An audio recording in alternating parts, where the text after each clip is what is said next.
균형 감각을 가지고 있어서 이 사람 저 사람 얘기를 충분히 인내하면서 들어주시고, 그래서 모든 사람들을 다 품어줄 수 있는 분이다 생각을 했고요. 그래서 지금도 계속 소통하고 만나고 대화를 나누고 있는 편이고요.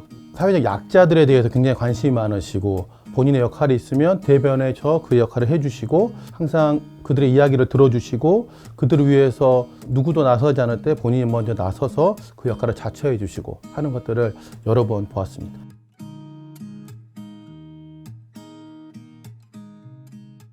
저는 한국기독교장로회 소속 그리고 교회를 섬기고 있는 김은경 목사입니다.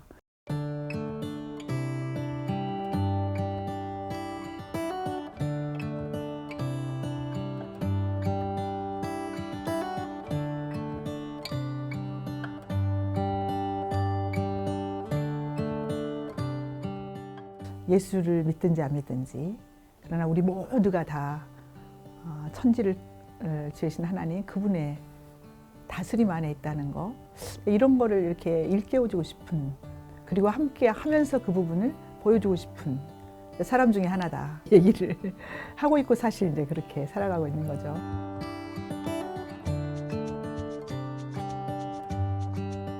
주변에서 아픈 것을 많이 봤어요. 70년대 상황이니까. 근데 제가 그때는 꼭 목사가 되겠다는 것보다는 나는 크리스찬으로서 그 당하는 힘든 일들, 대학생들이 그때 많이 감옥에도 가고 막 그랬잖아요.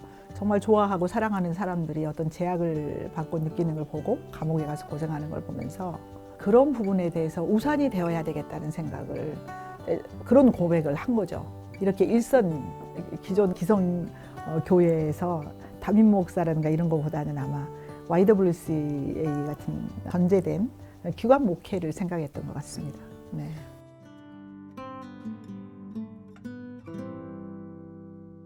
아버지는 굉장히 반대하셨어요. 글쎄 네가 신학교에서 그걸 견딜까?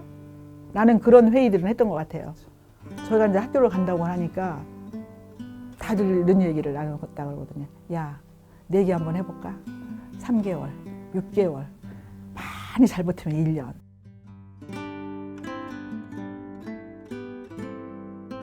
당시의 여전도사라든가 여목사에 대해서 다들 그런 시각들, 어떤 역할이 고정되어 있는, 그러니까 교회 안에서도 전적으로 뭐 설교를 하고 강단에서 교육을 하고 이런다기보다는 돌봄 있잖아요. 각 가정을 돌아보고 말씀을 전하고, 여전히 유교적 질서가 남아있고 고정 역할이 남아있어서 여성은 이래야 돼, 여성은 저래야 돼.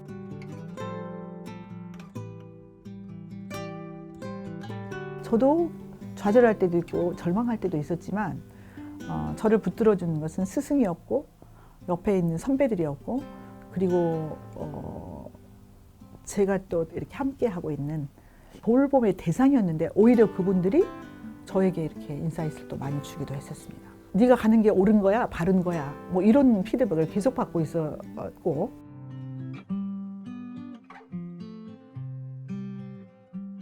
늘어나고 있죠. 왜냐하면 신학교가 50%가 넘어가고 있으니까, 신학대학이. 근데 이제 오늘날에 있어서는 사실상 목회나 선교 현장이 삶의 다양화된 현장이잖아요. 삶 자체가 굉장히 다양한 삶의 조건과 환경, 이 속에서 다양한 목회가 나올 수 있는 거죠. 많이 이렇게 배출은 되지만 담임 목회자들은 몇 프로가 안 되는 거예요. 전체 프로테이지. 우리 교단 같은 경우도 마찬가지거든요. 그러니까 동일하게 선사에 있을 때 저 사람도 굉장히 여러 가지로 실력이 있고 목회자적 수양도 괜찮아. 그런데 선택할 때는 꼭 남성을 뽑는단 말이에요. 근데 이거는 뭘까 하는 그런 제 부분이 있는 거죠.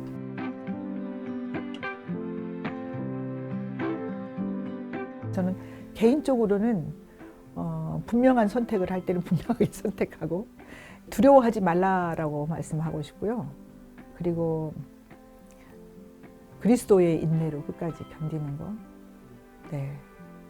그리고 이미 어떤 부분들은 법적으로 만들어진 것도 있고, 또 생각지 않은 수많은 사람들이 변화를 원하고 있고 바라고 있고, 그러니 두려워하지 말라고 하고 싶어요.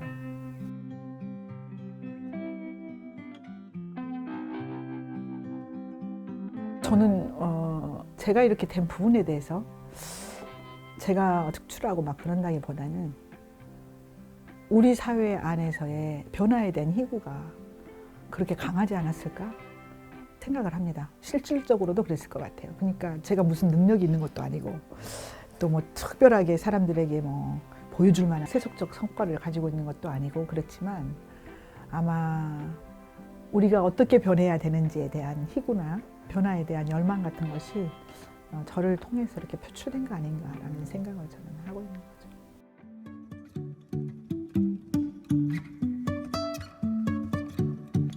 우리 사회가 이제 지금 남과 여로 이제 나눠진 부분을 say는데 결국은 남녀는 파트너십인 거잖아요. 서로가 돕는 자로서의 성경적 의미가 있는 거죠, 사람이. 그런데 가지고 있는 특성이 있거든요, 남녀의 특성.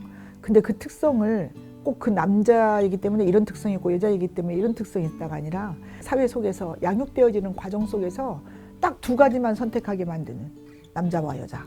남자는 이래야 되고 여자는 이래야 되고. 성평등한 세상?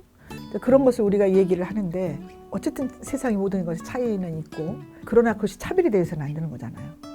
그 다른 것이 틀린 것이 되어서는 안 되는데 다른 것이 틀린 것이 돼버리고 이런 식으로 맞다 안 맞다가 돼버리고 이것이 우리 공동체 안에서 이상한 구조를 만들어가는 거잖아요.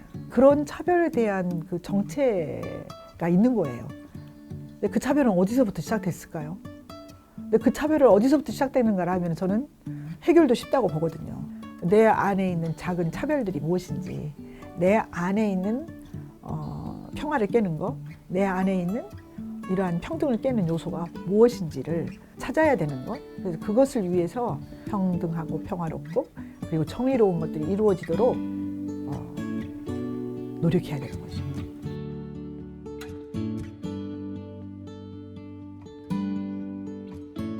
양성평등의 궁극적 목표는 이 땅에서 사람들이 서로 사랑하면서 살아가는 거죠. 서로가 서로 다름을 수용하고 차이를 인정하고 받아들이는 세상. 그것이 흠이 되고 차별이 되고 또는 혐오가 되고 그러지 않은 세상. 서로가 서로를 사람으로 인정하고 사람으로 받아들이고 사람답게 살아가는 세상. 뭐 이렇게 말할 수가 있겠습니다.